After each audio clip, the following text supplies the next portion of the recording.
Hello, fellow ant keepers. It's been a little while since my last upload, and oh my gosh, you've grown so much. Anyway, today I will be cleaning out my Ancestralia outworld that my Lasius niger colony was once in.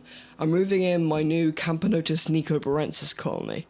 Not new, I actually got it a few months back, but they have grown quite a bit since you last saw them. But before I go ahead and clean the outworld, let's actually look at what the ants did to it. The first thing you immediately notice about this outworld is the ants have partially made it into a nest. You can see the tunnels running through the sand. In the few weeks this outworld has been uninhabited, the tunnels have collapsed and become derelict. Much like us humans, ant settlements need to be constantly maintained by them, or risk destruction, like our human town of Pripyat, not far from where the famous Chernobyl incident happens.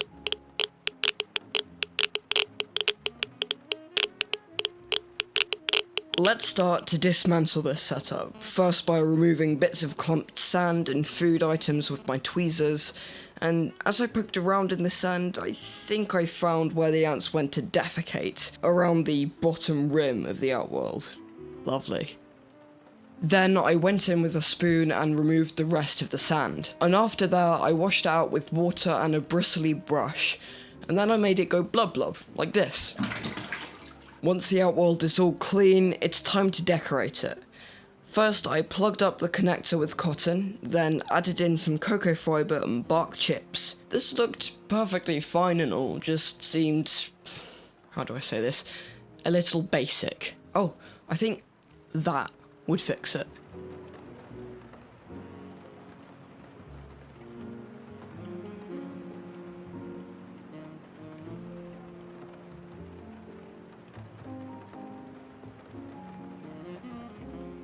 I also added some cocoa fibre into the Ancestralia founding nest, as it is beneficial for the spinning of cocoons, and they can subdivide their nest into smaller chambers if they so please. Speaking of them, let's go and check on them before they move in. Going in to remove the cloth covering their setup before opening the setup. My fingers brush on the heat pad and I realise it is not hot. Maybe it is the man Big Shaq was referring to in the famous 2017 hit, Man's Not Hot.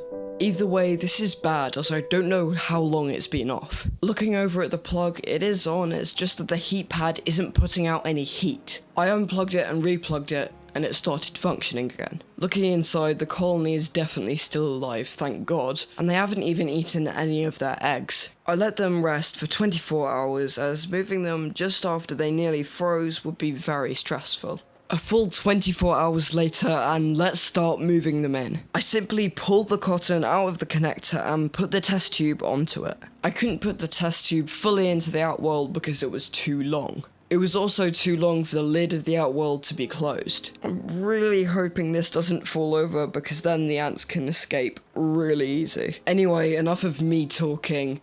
Watch this time lapse.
They weren't really doing too much, so I gently tapped them out. Maybe gently isn't the right word to use, so I guess I just tapped them out. But hey, the ants have moved in with their eggs, and 24 hours later, the heat mat has definitely done its job.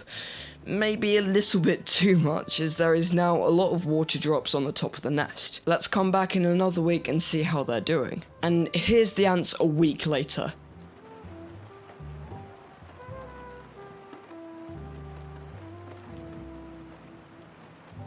Aren't they just stunning? Notice how the ants' gasters are full with the sugar water meal that I gave them 2 days ago.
I hope you enjoyed this week's video, and in next week's video, I'll be feeding many of my colonies, including some World Lasius Niger colonies in my garden. If you enjoyed this video or you learned something, then like and subscribe. If you didn't, then don't, and I'll see you in the next video.